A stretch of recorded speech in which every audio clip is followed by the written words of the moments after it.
આજે દાદા ભગવાનની ગુરુ પૂર્ણિમા, એ નિમિત્તે આપણે બધા ભેગા થયા છીએ. દાદા ભગવાન આજે પૂર્ણ સ્વરૂપે, પરમાત્મા સ્વરૂપે, કેવળ જ્ઞાન સ્વરૂપે નિરંતર પ્રગટ દશામાં છે. દાદા કહે છે કે અમે જ્ઞાની પુરુષ ખરા, પણ આજે અમે દાદા ભગવાન સાથે સંપૂર્ણ અભેદ હોઈએ, પૂર્ણ ઈશ્વરે પ્રગટ થયું હોય. હવે એ સ્થિતિ આ દેહ છોડીને ગમે ત્યાં હશે, પણ આજે આપણે એમને પૂર્ણ સ્વરૂપે યાદ કરીએ, એ પૂર્ણ સ્વરૂપ જોડે અનુસંધાન કરીએ અને ખૂબ શક્તિઓ માગીએ કે જે આપણને મોક્ષ માર્ગમાં આગળ વધવું છે, જે કચાશો છે, એની શક્તિ માગીને આપણી પ્રગતિ કરીએ.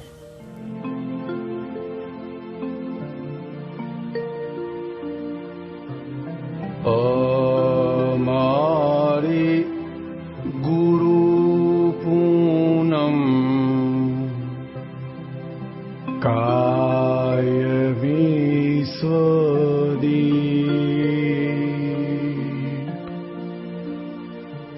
અંધારાઓ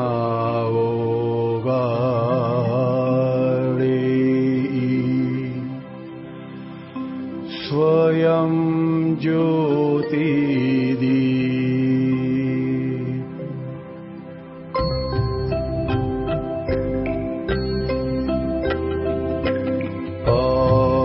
અનન્ય શરણ વ્રતે આશ્ચર્યધી સ્વદારી છે શિવ પૂનમ સત્ય શ્રી મૌલી. જ્ઞાની એટલે કોણ? કે જેને નિરંતર આત્મામાં કામ છે, એ ક્ષણ પણ આત્મદશામાંથી બહાર નથી આવતા, નિરંતર આત્મામાં છે. બહાર સંસાર બધો જ વ્યવહાર, સંસારિક વ્યવહાર ચાલતો હોય. શું એમને પણ પત્ની હતા, ધંધો હતો, ઘર હતું, બધું હતું. કોટ, ટોપી, બૂટ બધું પહેરતા હતા, ઇસ્ત્રીવાળા કપડાં પહેરતા હતા, પોલિશવાળા બૂટ પહેરતા હતા, વાળ બાળ ફર્સ્ટ ક્લાસ, તેલ બેલ નાખીને પટિયાએ પાડતા હતા, બધું હતું. પણ છતાંય એક ક્ષણ પણ એમાં દેહ ભાવમાં નહોતા. બહારની બધી જ ક્રિયાઓ જે થઈ રહી હતી એમાં પોતે નહોતા. દાદા ચોખ્ખું કહેતા કે જે દિવસથી મને જ્ઞાન થયું ત્યારથી નિરંતર એમ પટેલને મારું પાડોશી તરીકે જ રહ્યો છું. પાડોશી જેવું જ રહ્યું છે મારો, ફર્સ્ટ નંબરના પાડોશી. અને એ સ્થિતિ, એનો અનુભવ પણ જબરજસ્ત સ્થિરતા, જબરજસ્ત વિતરાગતા. ખબર પડી જાય આપણને કે આપણે કોઈ ઉલ્લાસિત થઈ જાય કે કોઈ ડિપ્રેસ થઈ જાય તો આપણને ના ખબર પડે કે ભાઈ આનામાં ઊંચું નીચું થઈ ગયું. પણ ગમે એટલું બુદ્ધિથી એને માપ કરવા જાય તો કોઈને જડે નહીં દાદામાં ઊંચું નીચું થયેલું. અડધી રાતે 2 વાગે જો તો એવા ને એવા જ.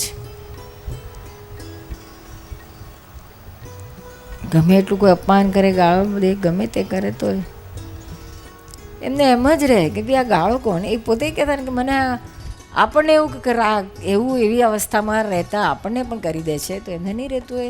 એ ગાળો આપે છે, કોને આપે છે? જેને ગાળો આપે છે એ તો હું છું જ નહીં, કહે છે. કેટલી સુંદર વાત છે. હું કયા સ્થાનમાં છું એ એમને, હું કોણ છું, હું કયા સ્થાને છું, કયા સ્વરૂપે છું, એ ફૂલ અવેરનેસ. એટલે ગમે ત્યારે ફટાક દઈને એમને ગમે તે કોઈ અપમાન કરે, ગાળો આપે તો એ સ્થિતિમાંથી એ જઈ જ ના શકે. જ્ઞાતા દ્રષ્ટા સહેજે સંપ્રાપ્ય શુદ્ધ ઉપયોગનું નિરાવરણ બારમા ગુણ સ્થાન ધારી પામો અનંત ભેદી આ સમજણ, અનંત ભેદી આ સમજણ.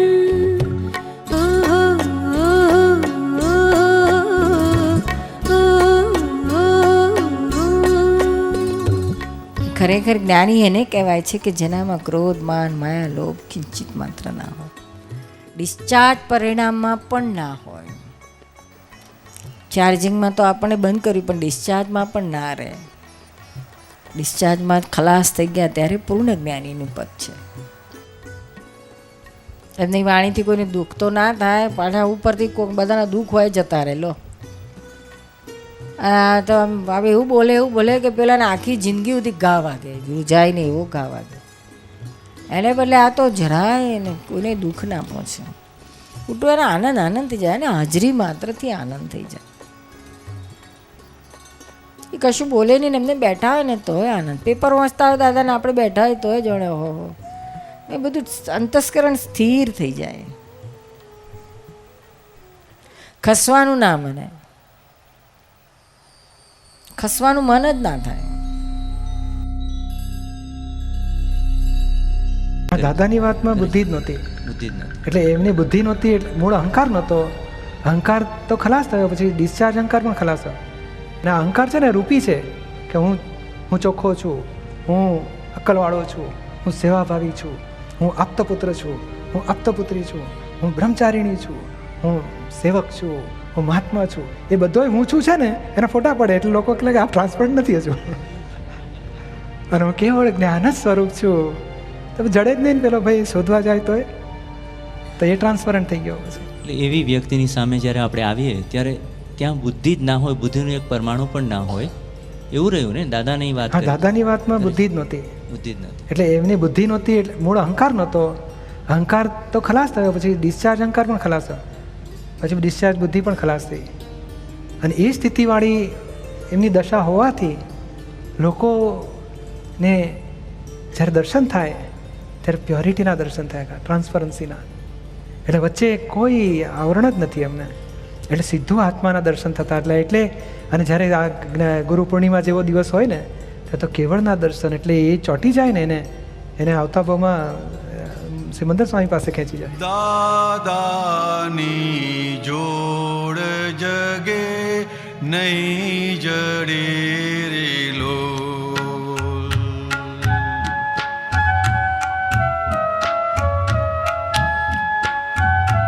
મીઠા મધુરે મીઠા મેહુલા રે લો.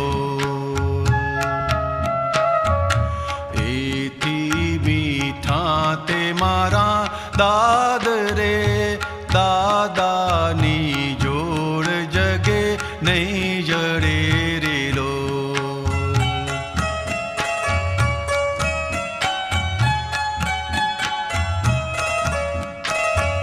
પ્રભુના એ પ્રેમ તણું પૂતળું રે લો.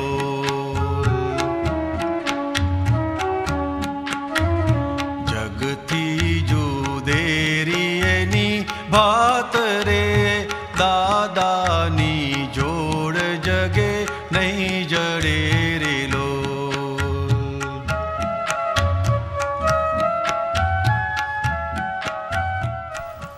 એટલે કેટલી મોટી જ્ઞાનીઓની કેટલી મોટી જબરજસ્ત લબ્ધિ છે, જબરજસ્ત સિદ્ધિ છે, કેટલો બધો પાવર છે. અને પાછા આટલું બધું આપણને પ્રાપ્ત કરે છતાંય પાછા કહે છે શું, અમારામાં તો શેક્યો પાપડે ભાગવાની શક્તિ નથી. લ્યો, અમે કશું જ કરતા નથી કે છે.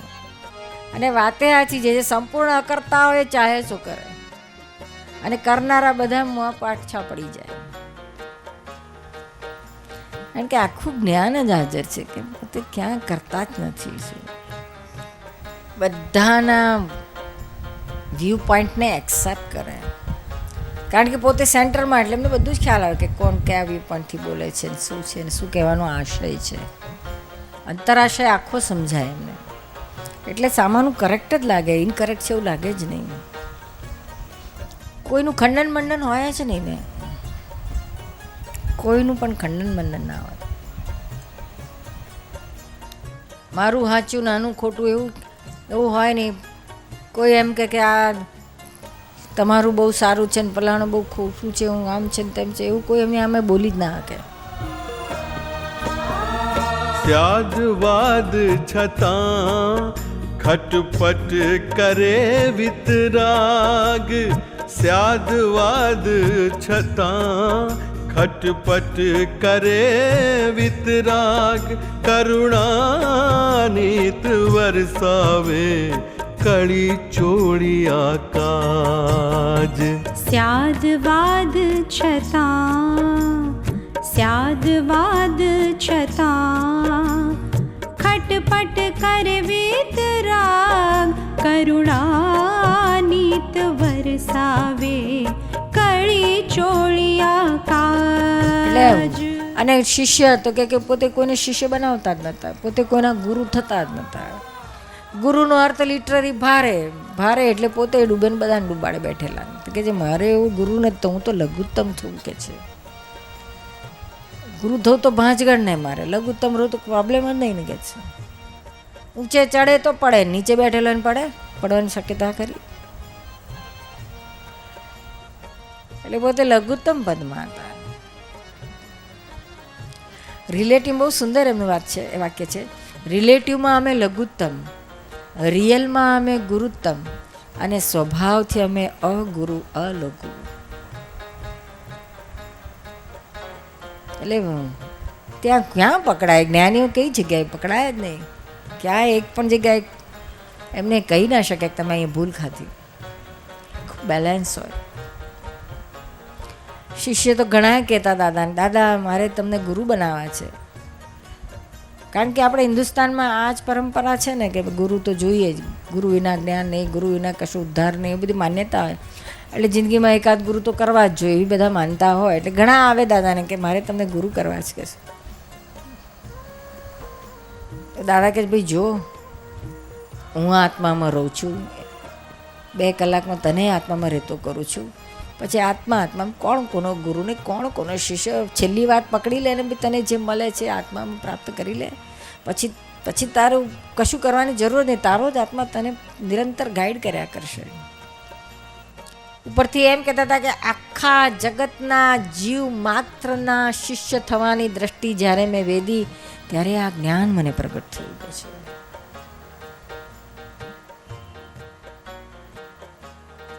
તેમ છતાં એક દાડો દાદા નીરુબેને કહે, નીરુબેન તમે એક શિષ્ય રાખો ને કે છે. અરે દાદાને કહ્યું નીરુબેન, દાદા કે છે તમે આવું કેમ કહો છો? તમે તો અમને એમ શીખવાડો છો કે આપણે કોઈને ગુરુ થવાય જ નહીં. તમે પોતે નથી થતા ને મને કેમ ગુરુ થવાનું કહો છો? મારે નથી રાખો શિષ્ય બિષ્ય. તો કે એક રાખો ને એક રાખવામાં શું વાંધો છે? તો નીરુબેન કહ્યું ના દાદા મને તો એકે પોસાય નહીં, હું કેમ હિડાડું, મને તમારા ચરણોમાં સેવામાં રહેવા દો ને. તો દાદા કહે છે ના મારી વાત તો સમજો કે છે, એવું કરો ને આ નીરુબેનને જ તમારા શિષ્ય બનાવી દો ને. જ્ઞાનીની દ્રષ્ટિ કઈ હોય છે ગુરુ શિષ્યની? ત્યારે પહેલી વાર આ શબ્દ સહજાત્મ સ્વરૂપ પરમ ગુરુનો અર્થ યથાર્થ સમજાયો. એ તો બોલ્યા કરતા હતા હું, સહજાત્મ સ્વરૂપ પરમ ગુરુ એટલે લાગે કૃષ્ણ કૃપાળુ દેવ પરમ ગુરુ કે દાદા ગુરુ કે ગમે તે પોતાનું ગુરુ પરમ ગુરુ. એટલે પરમ ગુરુ એને ના કહેવાય, એને ગુરુ કહેવાય કે સદગુરુ કહેવાય. પરમ ગુરુ તો પોતાનો જ આત્મા જ્યારે થાય ગુરુ પદે સ્થાપિત ત્યારે પરમ ગુરુ એને કહેવાય. પરમ વિશેષણ પરમ શાશ્વત વસ્તુ સિવાય કોઈને ના હોય. ચરમ સીમાની છેલ્લામાં છેલ્લી વાત હોય એને પરમ વિશેષણ લાગે. પછી બહુ આગળ સરસ સમજાવ્યું, જો નીરુબેન તમને તો અમે શુદ્ધાત્મા બનાવ્યા, તમે શુદ્ધાત્મા પદ થઈ ગયા, તમારું કામ થઈ ગયું, પણ હવે આ નીરુબેનને ઊંચે લાવવાના ને કે છે, એમનું ધ્યાન રાખવાનું ને તમારે. અને તમારે રાત દાડો નીરુબેનનું ધ્યાન રાખવું, નીરુબેનની ક્યાં ભૂલ થાય છે ક્યાં નહીં, તમારે ધ્યાન રાખવું ને એમને ભૂલમાંથી બહાર કાઢવાના. એક ગુરુ એના શિષ્યનું કેટલું બધું ધ્યાન રાખે, એવું તમારે હવે નીરુબેનનું ધ્યાન રાખવાનું. એ કઈ દ્રષ્ટિમાં હોય આ જ્ઞાનીઓ ગુરુ શિષ્યના? પછી પોતે કઈ રીતે કોઈના ગુરુ થઈ શકે? આ દ્રષ્ટિ જો એમને રહેતી હોય અને ગુરુના એમની સમજણ કયા સ્વરૂપે છે. એટલે તો કૃપાળુદેવે કહ્યું છે કે ખરો મુમુક્ષુ જ્ઞાનીના નેત્રને જોઈને જ ઓળખી લે છે, એની વિતરાગતા જોઈને. ક્યાંય રાગદ્વેષ ના હોય, ક્રોધમાન માયાલોભ ના હોય. ગમે એટલા પૈસાના ઢગલા કરે તો એને લાલચમાં ના આવે, પડે જ નહીં ને. પોતાનું પર્સનલ પોતાના જ પૈસાથી મેન્ટેન કરાવે. એટલે આ બધી જ્ઞાનીઓની બહુ અદ્ભુત વસ્તુ હોય છે અને એ જ શીખવા જેવું છે. અને એ શીખે તો આપણે પણ તે રૂપ થઈએ, કારણ કે જોઈને જ્ઞાની થવાય છે. જેમ આપણે જોતા જઈએ, વિતરાગતા જોતા જઈને આપણે નોટિસ કરતા જઈએ અને આપણે એપ્રિશિએટ કરતા જઈએ, તેમ તેમ આપણામાં એ અંકિત થતું જાય. અને અંકિત થાય એ પછી એક વખત ક્યારેક વ્યક્ત થાય, આપણા જીવનમાં આવે. જ્ઞાની પુરુષના ગુણલા જોવાથી જ ખેંચાય, ગુણ મનન નિધિ ધ્યાસને તે રૂપ આપણું થાય. જ્ઞાની પુરુષના ગુણલા જોવાથી જ ખેંચાય. આ બધું જેટલું દાદાની પાસેનું નોટિસ થાય ને એટલું ઘણું કામ લાગે એવું છે. આપણે એ સ્ટ્રાઇક થયા કરે કે આ શું હશે, દાદાનું કેવું હશે. એટલે ખાસ દાદાની એક એક વાત સમજવાનું ને એને નોટિસ કરવાનું, જે નોંધ કરો. એક વખતે દાદાની એક સ્પેશિયલ સેશન હતી, બધા બુદ્ધિજીવીઓની જ બધા પ્રશ્નોત્તરી માટે. બધા કોલેજના પ્રિન્સિપલ્સ, સ્કૂલના પ્રિન્સિપલ, પ્રોફેસરો, એ બધાનો મોટી સેશન હતી. લગભગ 3 કલાકની સેશન હતી. પછી છેલ્લે એક પ્રોફેસરે છેલ્લો એક પ્રશ્ન પૂછ્યો. બહુ બુદ્ધિના ખેરખા હતા. એમણે પૂછ્યું કે દાદા, તમે તમારી જાતને જ્ઞાની કેવડાવો છો, પણ અમને તો કંઈ લાગતું નથી તમે જ્ઞાનીમાં તમારે શું વિશેષતા છે?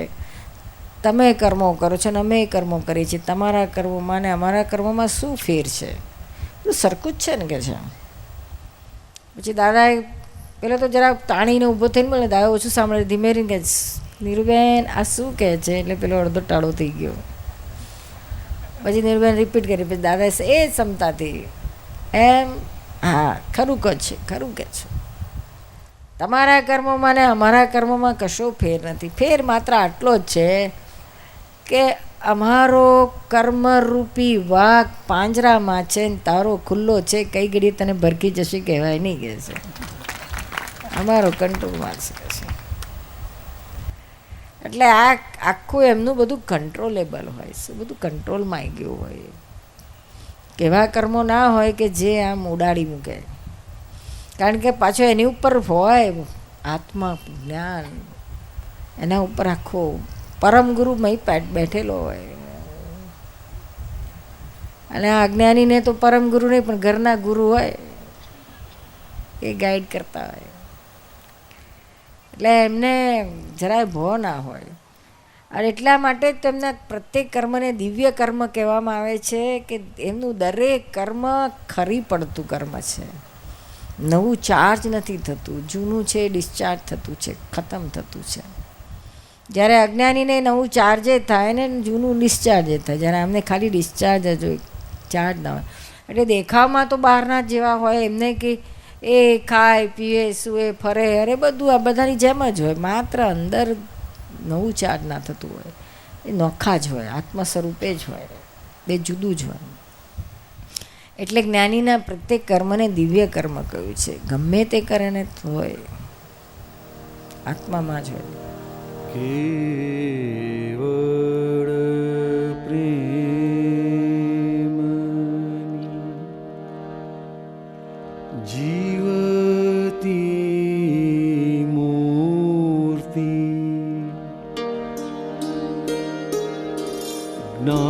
જ્ઞાની પુરુષની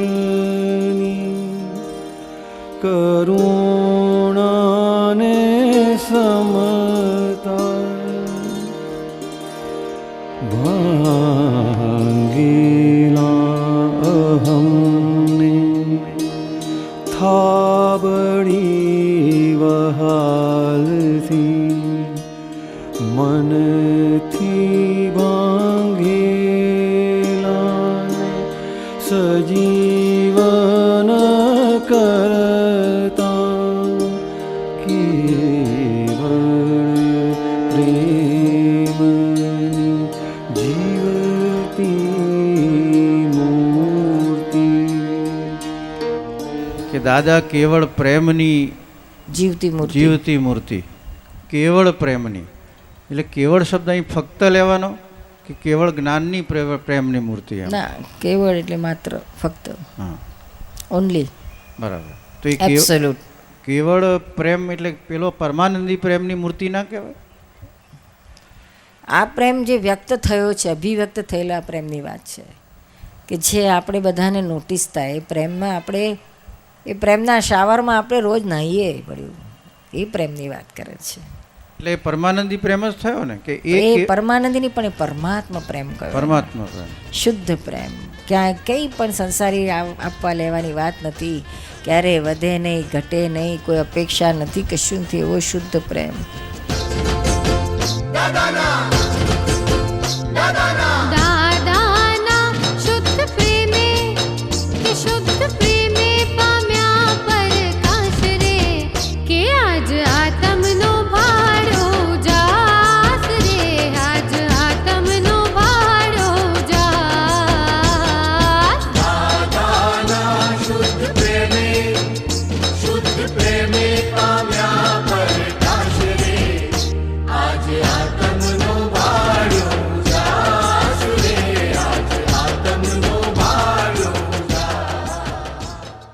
પછી વાત આવે છે મહાત્માઓની, જેને જ્ઞાન લીધેલું છે એ લોકોને માટે ખાસ. આ ખરેખર તો જેણે આ જ્ઞાન લીધું છે એના માટે આ વધારે સમજવાની વાત છે. કે મળી તો ગયું, તોય છતાંય દાદા કહે છે કામ કાઢી લો, કામ કાઢી લો, કામ કાઢી લો. તો હજી એથી આગળ શું કામ કાઢવાનું રહે છે? તો દાદા કહેતા કે ભાઈ પૂર્ણાહુતિ કરી લો. હું છું ને આ જ્ઞાન દીવો ઝબકે છે, જ્યાં સુધી ઝળકે છે ત્યાં સુધી તમે તમારું કામ કાઢી લો. કામ કરી લેવા જોઈએ. આ છેલ્લું કામ છે, લાસ્ટ કામ. આવે નવું આગળ સ્ટેશન છે નહીં. This is the end of travelling.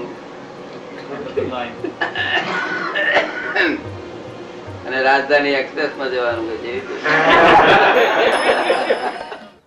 કામ કાઢવાનું એટલે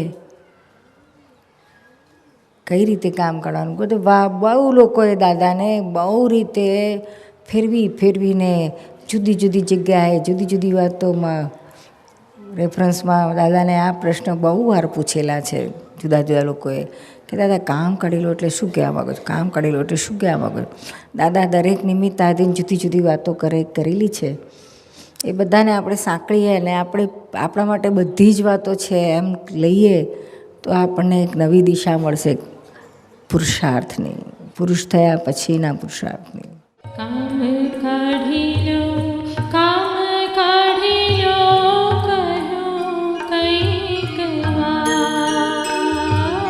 કામ કાઢી લો, કામ કાઢી લો, કહ્યું કંઈક વાર. લોક તોય સમજો નહીં, ઓળખ્યા ન કીર્તા નહીં હવે કોઈ સહારો. જ્ઞાની વીર ક્યાં છે હારો, નહીં હવે કોઈ સહારો. જ્ઞાની વીર ક્યાં છે હારો.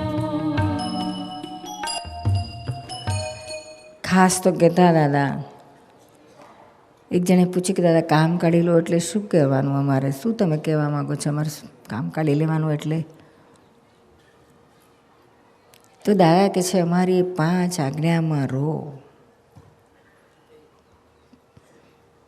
તો કે 5 આજ્ઞામાં દાદા 100% રહેવાનું? એ તો રહેવાતું નથી કે છે. દાદા કહે છે 100% રહેવા સુધી જવાની તમારે એ દિશામાં જવાનું છે. 5 આજ્ઞા 100%માં રહેવાય ત્યાં સુધી જવાનું છે. અને એમાં રહેવાય એના માટે તમે આ બહારની અમારા સત્સંગ સાનિધ્યમાં વધારે રોકે છે. જેટલા સત્સંગ સાનિધ્યમાં વધારે રહેશો એટલું આ તમને આમાં રહેવામાં, આજ્ઞામાં રહેવામાં, જ્ઞાનમાં રહેવામાં બળ વધારે મળતું જશે. તો આગળ બીજો પ્રશ્ન આ છે કે સત્સંગ સાનિધ્યમાં તો કેવી રીતના વધારે રહેવાય? ખાલી આ બધી વસ્તુઓ સમજણથી જ કરવાની છે. સમજણ જ ગોઠવીને રિઝલ્ટ લેવાનું છે. કરવા માંડી જવાનું નથી. સમજણ એવી તમે અંદર ગોઠવો કે એના પરિણામ સ્વરૂપે આપણે જે જોઈએ છે તે આવીને ઊભું રહે. આ મોક્ષે જવા માટે સમજણની જ સેટિંગ કરવાની જરૂર છે. બહારની ક્રિયાથી કશું બળે નહીં. એનાથી કોઈ પરિણામ આવે પણ નહીં. એ હાથમાં એ નથી કોઈના. અંદરની સમજણ એવી સેટ કરો તો એની મેળે પેલું પરિણામ આવીને ઊભું રહે. તો કે મને આમાં સત્સંગમાં વધારે રહેવું હોય તો મારે શું કરવાનું? શું શેનાથી મારાથી વધારે રહેવાય? તો દાદાએ બહુ સુંદર જવાબ આપ્યો કે તારે આ બહારની વસ્તુની ડિવેલ્યુએશન કરી નાખવાની છે. બહારની વસ્તુની ડિવેલ્યુએશન થશે એટલે ઓટોમેટિક તને આત્મા તરફ જ વધારે ખેંચાણ થશે. તું એ તરફ વધારે આવીશ. બીજું કશું કરવા નથી કહ્યું. ખાલી આ ડિવેલ્યુએશન કરતો જાને. આપણે જે કેટલી બધી વસ્તુઓને વેલ્યુ વધારતા જઈએ છીએ. મૂકતા તો જઈએ છીએ પણ વધારતા જઈએ છીએ. હવે જે આપણે આપણા મનથી જ વેલ્યુ વધારીએ છીએ. સાપેક્ષ છે આ વેલ્યુઝ બધી. એવી કંઈ ખરેખર હોતી નથી. એટલે આ ડિવેલ્યુએશન કરી નાખો તો ઓટોમેટિક તમને મોકળાશ મળશે, હળવાશ મળશે. બહારથી છૂટ્યા તો પછી અંદર તો તમારું જાગૃત કરી આપ્યું જ છે. આત્માની જાગૃતિ એ થયેલી જ છે. જે બહાર મોકળાશ મળી તો ઓટોમેટિક અંદર જ તમે એકાકાર રહેવાના છો. એટલે આ બહુ ઊંચી વાત છે કે ભાઈ ડિવેલ્યુએશન કરી નાખો.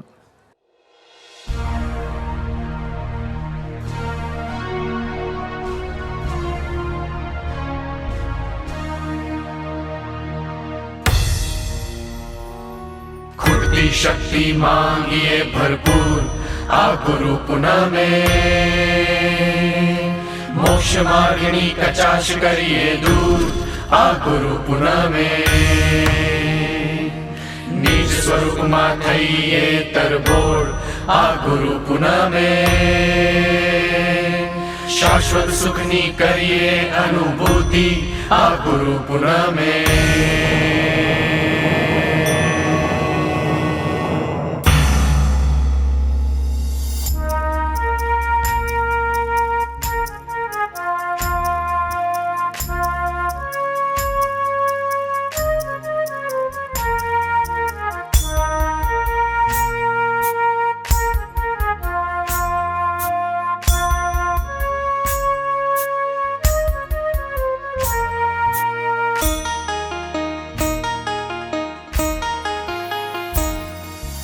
દિવ્ય અવસર ગુરુ પૂનમનો ગામે ગામ ઉજવીએ. દિવ્ય અવસર ગુરુ પૂનમનો ગામે ગામ ઉજવીએ. આનંદની લહેરો ચારે કોર ફેલાશે. આનંદની લહેરો ચારે કોર ફેલાશે.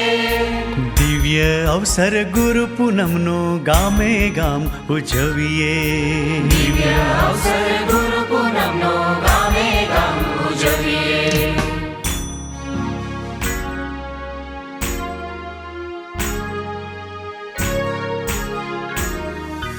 પૂર્ણ પૂનમના દર્શન મહાત્માઓ સૌ કરીએ. પૂર્ણ પૂનમના દર્શન મહાત્માઓ સૌ કરીએ.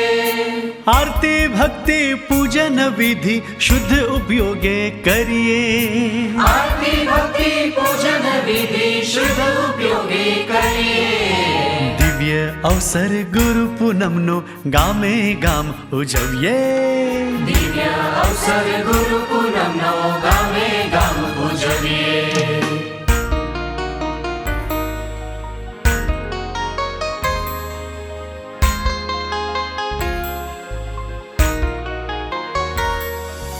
ભેગી થતી સર્વે ફાઇલો સમભાવે ઉકેલીએ. ભેગી થતી સર્વે ફાઇલો સમભાવે ઉકેલીએ. સામે પ્રકૃતિને ઓળખી જઈ અથડામણ ટાળીએ. હા, સામે પ્રકૃતિને ઓળખી જઈ અથડામણ ટાળીએ. દિવ્ય અવસર ગુરુ પૂનમનો ગામે ગામ ઉજવીએ. દિવ્ય અવસર ગુરુ પૂનમનો ગામે ગામ ઉજવીએ. દિવ્ય અવસર ગુરુ પૂનમનો ગામે ગામ ઉજવીએ. આ વખતે ગુરુ પૂર્ણિમાનો સંદેશો આપણે એવી રીતે લઈશું, દાદા ભગવાનની વાણીમાંથી જ આપણને મળે છે કે આપણે આપણી પ્રકૃતિને ખપાવી હોય તો સામાન્ય પ્રકૃતિને આપણે અનુકૂળ રહીને બધી રીતે એડજસ્ટ થઈને સંભાવે નિકાલ કરો. કારણ સામાન્ય પ્રકૃતિને જે આપણી ચીકણી ફાઇલો છે ત્યાં આપણને મુશ્કેલી પડતી હોય છે. બાકી રોજ સવારે ઉઠ્યા ત્યારથી સૂતા સુધી બધી પરિસ્થિતિમાં આપણને નિરંતર એડજસ્ટમેન્ટ લયા જ કરતા હોય. અચાનક ઠંડી પડે તો આપણે સ્વેટર પહેરી લઈએ, વરસાદ પડે તો છત્રી રાખી લઈએ, તડકો આવે તો કોટનના સાદા કપડાં પહેરીએ. સૂવામાં કે ઓસીકું ફાવતું નથી, પાતળું લીધું, જાડું બદલ્યું, કેટલું બધું ચેન્જ કર્યા જ કરતા હોય. અમારે તો ઘેર જવાનું થાય ને તો કબાટો જુદા ને બારણાના લોક જુદા ને બધું એડજસ્ટમેન્ટ કર્યા જ કરવું પડે. સ્વિચો લાઇટોની જુદી જુદી. પણ જે સ્થિતિમાં આવ્યા છીએ ત્યાં એડજસ્ટ થવું જ પડે છે. હવે જીવતી વ્યક્તિઓ સાથે પણ આપણે એડજસ્ટમેન્ટ લઈને અનુકૂળ થવું છે. એ ફાઇલને જોડે કહે ને કે તારે મને એડજસ્ટ થવું એવું નથી રાખવા માગતા, મારે એડજસ્ટ થવું છે. એની પ્રકૃતિ કઈ છે, એ કંઈક અપમાન કર્યું, તમે આવા છો, તમે તેવા છો, તો હા ભાઈ પહેલેથી ઓછી છે ભાઈ મારી અક્કલ જ, તમે બરાબર છે, તારે શું કહેવું છે. આપણે એડજસ્ટ થઈ ગયા એટલે આપણી પ્રકૃતિ એને અનુકૂળ કરીને એડજસ્ટ થાય એટલે આપણી પ્રકૃતિ ખપશે. આજે એડજસ્ટ થવા કોણ નથી દેતું? આપણા ક્રોધ, માન, માયા, લોભ, ધાર્યું કરવું, મોહ, કરતાપણું. તો એ આપણી પ્રકૃતિ સામાન્ય અનુકૂળ કરવા ગયા, એમાં આપણા કશાયોને ઉતરવું જ પડે, ખાલી થવા જ પડે. પકડો પકડી ના શકીએ આપણે એડજસ્ટ થવું છે. અને હેતુ શું છે આપણે એડજસ્ટ થવાનો? તો કે આપણે છૂટવું છે. સામાન્ય પ્રકૃતિ, આજે અમારું એ ચેપ્ટર ચાલે છે એટલે બધું ફ્રેશ છે. પરીક્ષા આપીને આવ્યા છીએ હમણાં, એટલે બધું તમને સંભળાવી દઈએ છીએ. 13મી આપતાણીનું પ્રકૃતિનું ચેપ્ટર. એમાં સરસ કહે છે દાદા, પ્રકૃતિ ખપાવી કેવી રીતના, ખાલી કેવી રીતે કરવી? તો કે સામાન્ય અનુકૂળ થઈને, જેટલી ફાઇલ હોય ને એને અનુકૂળ થઈને, એટલે આપણી પ્રકૃતિને અનુકૂળ કરીને, સામાન્ય અનુકૂળ કરીને ફાઇલનો સંભાવે નિકાલ કરો તો તમે છૂટ્યા. છે સિમ્પલ વાક્ય, પણ પાછી આને પ્રકૃતિ જ રોકે છે કરવા માટે, એ જ હામી આવે. સમજાય છે ને? પણ છતાંય આના વગર ઉકેલ નથી. જ્યાં આપણે નક્કી કર્યું જ છે કે મારે છૂટવું જ છે, નિકાલ કરવો જ છે, મોક્ષે જવું જ છે, તો આ કર્યા વગર છૂટકો નથી. જે હોય તે ચૂરે ચૂરા ચકનાચૂર થાય છે તો શેના થાય છે? તો કે આ પ્રકૃતિના પાછા પ્રકૃતિ પાછી મૂળ જે આપણે જોઈએ છે ને પ્રકૃતિ, એ પ્રકૃતિ પાછી પ્રોબ્લેમવાળી નથી, વિતરાગ છે. પણ તો આ પછી પ્રોબ્લેમ ભગવાને વિતરાગ છે. પ્રકૃતિ તો ડખો કોનો છે? તો કે અહંકારનો. વચ્ચે અહંકારનો ડખો છે. એ અહંકારને લીધે જ જે સૂક્ષ્મ ભાગ છે તે એ પ્રોબ્લેમવાળો છે. શું એ ખસી જાય ને તો પ્રકૃતિ એની મેળે સહેજ વિરમતી જાય, ખલાસ થતી જાય. જેમાં નાના છોકરા બોલ રમે છે ને, બોલ રમે છે ને તો બાઉન્સ થાય મોટેથી એમ એ મોટું ઊંચું ઊંચું બાઉન્સ થાય. પછી એને રમ્યા જ કરવું હોય તો હું આમ કર્યા જ કરે. પણ એને તે રમત બંધ કરવી છે, બોલને ટાળવો પાડવો છે, તો ભાઈ હાથ ખેડી લે ને હું થઈ જા વિતરા, આવી જા જીન મુદ્રામાં. તો ઓટોમેટિક પેલો બાઉન્સ થતાં ધીમા થતાં સીઝ થઈ જાય ને, ખલાસ થઈ જાય. એવી રીતે આ જે વચ્ચે હાથ ગાલે છે ને એ અહંકાર છે, અહંકારમાં સળીઓ કરે છે, એટલે પાછું પેલું તગડું થઈ જાય છે. એ માથાકૂટ કરીને પેલા બાઉન્સ કરતાં એટલું વિતરાગ થઈને ડાયો ડમરો થઈને જ્ઞાનમાં શુદ્ધાત્મા વ્યવસ્થિત કરીને પેલા પ્રકૃતિના બાઉન્સને જોયા કરે. ધીમો થયો પછી એમાં એકાદું કંઈક બહારથી આવ્યું તો પાછું બધું ટાક કરીને થપ્પડ મારી દે પેલા બોલને પ્રકૃતિના, એટલે પાછું બાઉન્સ કરે. અત્યાર સુધી આટલી મહેનત કરી શુદ્ધાત્મામાં રહીને વિતરાગને પાછું બાઉન્સમાં એક ભાઈ પાછો હાથ ઘાલ્યો, ફરી પાછી પ્રકૃતિ ઉછળે. તો તમારે ઠેઠ સુધી જોયા જ કરો, પ્રકૃતિને જોયા જ કરો. શુદ્ધાત્માની સીટમાં બેન પ્રકૃતિને જોયા જ કરો.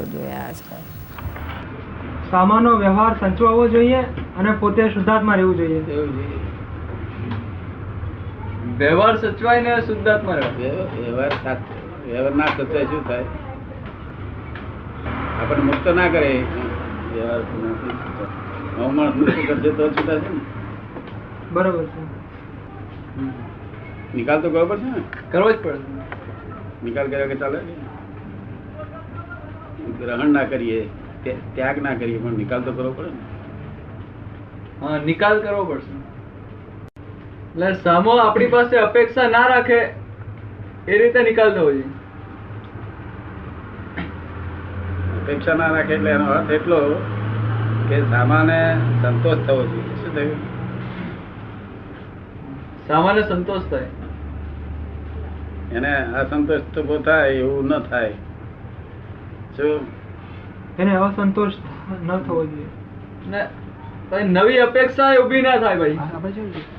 એટલે સમજાવવાની શક્તિ જોઈએ ને, સમજાવવાની શક્તિ જોઈએ ને. એટલે સત્સંગ કરજો બધું. આવો આ ગુલાબની પ્રકૃતિ હોય, એ છોડવો ગુલાબનો હોય તો એને ગુલાબનું ફળ મળશે. આપણે ગુલાબનો લાભ લેવો હોય તો ઓળખવું છે, અને કાંટા હોય વાગી પણ જાય, એટલે સાચવીને ફૂલ કાઢી લેવું જોઈએ.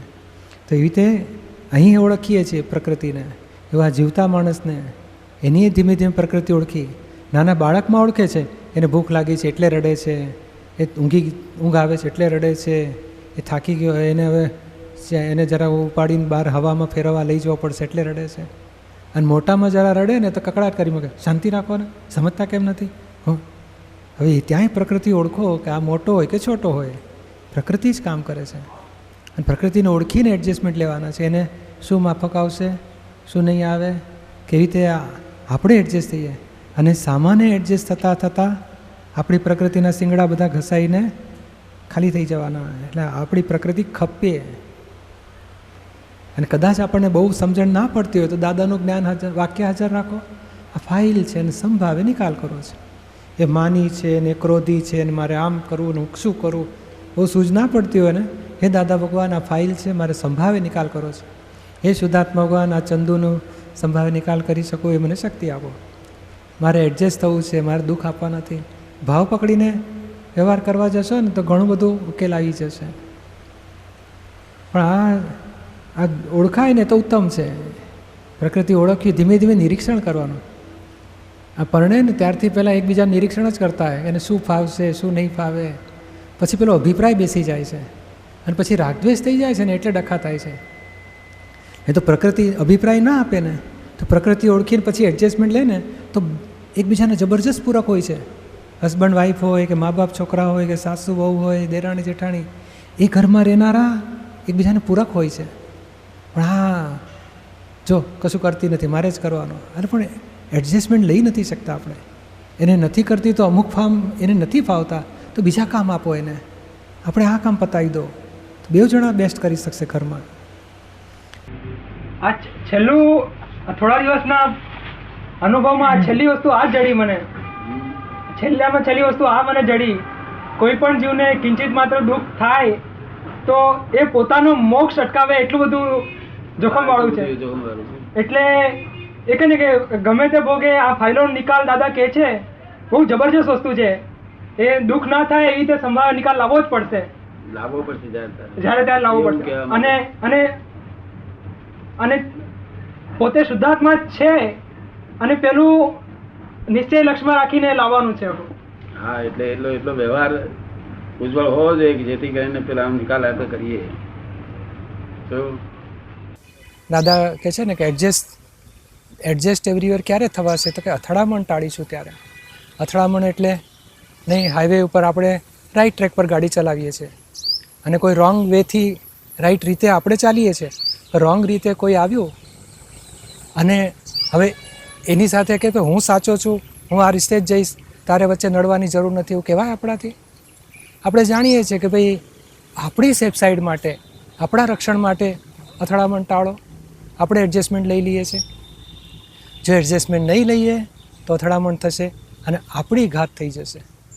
તો સામાન્ય એ સાચો છે કે ખોટો છે એ જોવાનું જરૂર જ નથી. ઉલટાનું એ ખોટો હોય કે ગમે તે હોય, પણ મારે એડજસ્ટ થવું છે, તે મારી સેફ સાઈડ માટે. હું અથડામણ કરીશ તો એક્સિડન્ટ થશે, વાગશે, મરશું. અને હું અથડામણ ટાળીશ અને એડજસ્ટ થઈ જઈશ તો પછી મારી સેફ સાઈડ છે. અને મારી સેફ સાઈડ માટે અને એથી આગળ મારા મોક્ષની સેફ સાઈડ માટે મારે દરેક પ્રકૃતિ સાથે અનુકૂળ થવું છે, એડજસ્ટ થવું છે. અને જ્યાં બધા માફક આવે છે ત્યાં તો એડજસ્ટ થઈએ છીએ, પણ નથી માફક આવતું ત્યાં નક્કી કરવું છે કે સામેથી એડજસ્ટ થવું જ છે મારે. નથી થવાતું એના પ્રતિક્રમણ કરીએ કે મારી અથડામણ થઈ ગઈ. અથડામણ એટલે શું? કંઈ પણ રાગ કરવો, કંઈ પણ દ્વેષ કરવો, કંઈ પણ સામાન્ય ભૂલ કાઢવી, કંઈ પણ ડખો કરવો તો અથડામણ. અને હા, એને કઢી ખારી બનાવી તો આપણે એડજસ્ટમેન્ટ કર્યું, થઈ ગયા શાંતિથી, તો અથડામણ ટાળી, ડખો કર્યો નહીં. ચાલ્યો હોય ને સલેમાન શેઠ કહીએ, જો કદી એના મનનો પારો ઉતરી જતો સારી વાત છે, ઉકેલ લાવવો. હવે સલેમાન શેઠ કહ્યું તો બધા ચીડો, તો આપણે સમજીશું કે આ એનો કામ બીજો રસ્તો ફરી કાઢો. જે તે રસ્તે મને ખુશ રાખવા, જે તે રસ્તે એના આપણી જોડેથી એમાંથી વેર રૂપી તત્વ છૂટી જાય.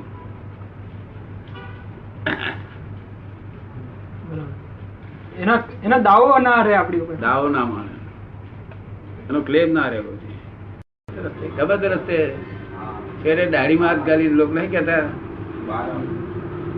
તમને ચોરે જવા દે એવું કરજો. રસ્તામાં ચોર મર્યા હોય, ચોર તમને જવા દે એવું કઈ કરજો. શું કહ્યું? જે તે રસ્તે ઉકેલ લાવવાનો, જે તે રસ્તે જવા દે આપણને. ઠીક છે, જાઓ, ચલે જાઓ. આપણે જાણું વળીએ તો પાર ના આવે, ના આવે. હે ચોર તમને જવા દે, છુટકારો મળે આપણને. તો આપણે જેમ તેમ સમજાવીને ઉકેલ લાવવો જોઈએ. એવો ભાવ રાખવો તો નીકળી આવશે. આ એક દાડમ નથી બની શકે એવું. આ તો તમને ધ્યાનમાં રાખવાનું. શું કહ્યું? ધ્યાનમાં રાખો. આમાં તો ઉકેલ લાવતો કેટલી ફાઇલો હતો તો 25 વર્ષ લાગે કે 25 વર્ષ લાગે. હા, એ ફાઇલો. એટલે એવું કઈ એને બહુ માથે બોજો રાખો ને, આ લક્ષ્યમાં રાખો. એટલે આપણે સરસ દાદા ભગવાન પાસે પ્રાર્થના કરીશું, ખૂબ શક્તિઓ માગીશું કે આ ભાવમાં ભલે ને 2 વર્ષ થાય, પણ 5 વર્ષ થાય, 25 વર્ષે થાય, પણ એક ચીકણી ફાઇલોની સાથે એડજસ્ટમેન્ટ લઈને એને અનુકૂળ થઈને એનું સમાધાન થાય, એને સંતોષ થાય, એ રીતે નિકાલ કરવો છે. અને નિકાલ કરીને આગળનો હેતુ આપણો શું છે? તો કે આપણે આ ક્ષેત્રના બધી ફાઇલો ચોખ્ખી થઈ ગઈ તો સિમંદર સ્વામીનું શરણું મળે, મહાવિદ્ય ક્ષેત્ર પહોંચીએ, ત્યાંથી મોક્ષે જવાય. અને એક ફાઇલ પેન્ડિંગ રહી ગઈ તો આવતે ભાવ પાછો ખેંચે આપણને. તો અહીંયા એક ફાઇલ આપણે ચોખ્ખી કરીને છૂટવું છે, આપણી ગરજે છૂટવું છે. પણ સામાન્ય માફક આવે, અનુકૂળ આવે એવા એડજસ્ટમેન્ટ લઈને, અને આ એડજસ્ટમેન્ટ લેતા ઠેઠ દાદાની વાતમાં ત્યાં સુધી મળે છે કે કે આત્મચારિત્ર એ કહે ને કે કંઈ પણ ડખો કરવો એ ચારિત્ર મોહ કહેવાય. અજ્ઞાન દશામાં તો બધો મોહ જ છે, કર્મ જ બંધાય છે. અજ્ઞાન દશામાં કંઈ પણ ડખો કરવો એ ચારિત્ર મોહ છે. અને એડજસ્ટ થયા, ડખો ના કર્યો, ભૂલ ના કાઢી, એ સમ્યક ચારિત્ર છે, આત્મચારિત્ર. એટલે આ ડખો ના કરીએ, કોઈને દુઃખ ના આપીએ, કોઈની ભૂલ ના કાઢીએ, કોઈના દોષ ના જોઈએ, કરતાં પણ ના ઠરાવીએ કોઈનું, તો બોલો ઠેઠ આત્મચારિત્ર સુધી દશામાં પહોંચો છો. આ કે ને અથડામણ ટાળો અને એડજસ્ટ એવરીયર ઠેઠ ઊંચી દશા સુધી આપણને પહોંચાડે છે. નહીં એક લાકડી હોય, હું આમ ફેરવું તો અહીં ઝાડ જોડે અથડાય, ટેબલ જોડે અથડાય, થાંભલા જોડે અથડાય. તો અને એ જ જો એક ટોર્ચની લાઇટનો પ્રકાશ આમ ફેરવું તો ત્યાં અથડાશે નહીં. તો કે એ લાઇટ તો કે આગળ પાછળ બધે એડજસ્ટ થતું થતું કોઈ જોડે અથડામણ. એટલે કંઈ પણ આપણી આડાઈ છે, અહંકાર છે, આગ્રહ છે, અજ્ઞાન ભાવ છે, ત્યાં સુધી જ કોઈના પૂતગલ સાથે અથડામણ થશે. અને જો આપણે જ્ઞાન ભાવમાં આવ્યા તો કોઈ સાથે અથડામણ નહીં થાય. અને અથડામણને ટાળીએ છીએ ત્યારે આપણે ઓટોમેટિક જ્ઞાન તરફ જ ખસીએ છીએ, કશાય રહિત જ થઈએ છીએ. એટલે આપણું સોલ્યુશન લાવતા લાવતા આપણી જ્ઞાન દશા વધે છે, ફાઇલ ચોખ્ખી થાય છે, એને સમાધાન થાય છે, એનો ક્લેમ આપણી પર કોઈ રહેતો નથી. મોક્ષ માર્ગમાં આપણને આગળ વધવા માટે કોઈ બાંધશે નહીં પછી. અત્યારે તો આપણે આ અવતાર એવો કહ્યું કે લાવો કે જેથી કરીને ક્ષેત્ર બદલાય. શું કહ્યું? ક્ષેત્ર બદલાય. અહીં લોકોની જોડે અપેક્ષા ના રહે. હા, લોકોની અપેક્ષા ના રહે. એટલે એવું કંઈ કરજો. શું કહ્યું? આ ક્ષેત્ર બદલો જે કહ્યું ને, ક્ષેત્ર બદલાય એવું પોતે થઈ જવું જોઈએ. નહીં, આપણો ભાવ એવો રહેવો જોઈએ. એ કેવી રીતે આખું?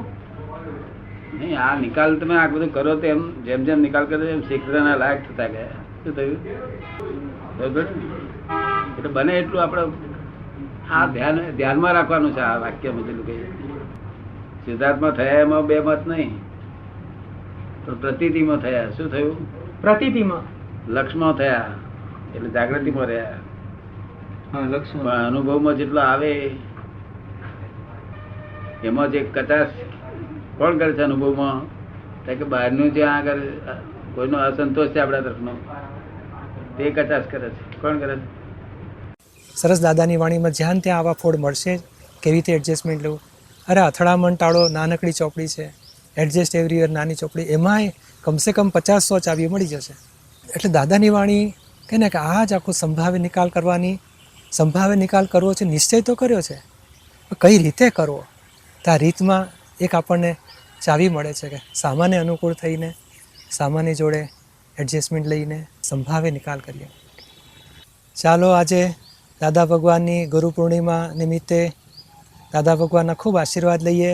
દિલથી દાદા ભગવાન સાથે તાર જોઈન્ટ કરી ખૂબ શક્તિઓ માગીએ, આપણી કચાશો દૂર કરીએ, મોક્ષ માર્ગમાં ખૂબ પ્રગતિ થાય એવી શક્તિઓ માગીએ, 5 આજ્ઞામાં રહેવાય, એક ફાઇલોનો સંભાવ્ય નિકાલ થાય. અને આજે દાદા ભગવાનના ચરણોમાં આપણે સર્વસ્વ અર્પણ કરી દાદા ભગવાનના આશીર્વાદ લઈએ, વિધિ કરીએ. બધા બોલજો, બધા બોલો. હું મન વચન કાયા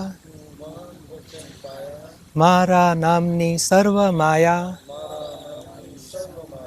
ભાવ કર્મ દ્રવ્ય કર્મ નો કર્મ, હે દાદા ભગવાન આપ પ્રગટ પરમાત્મા સ્વરૂપ પ્રભુના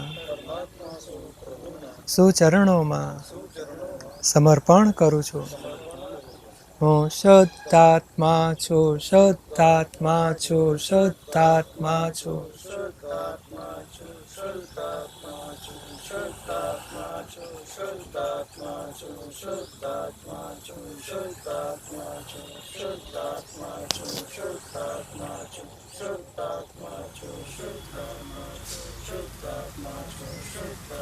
જય સચ્ચિદાનંદ, જય સચ્ચિદાનંદ. બધા મહાત્માઓને જય સચ્ચિદાનંદ, જય સચ્ચિદાનંદ.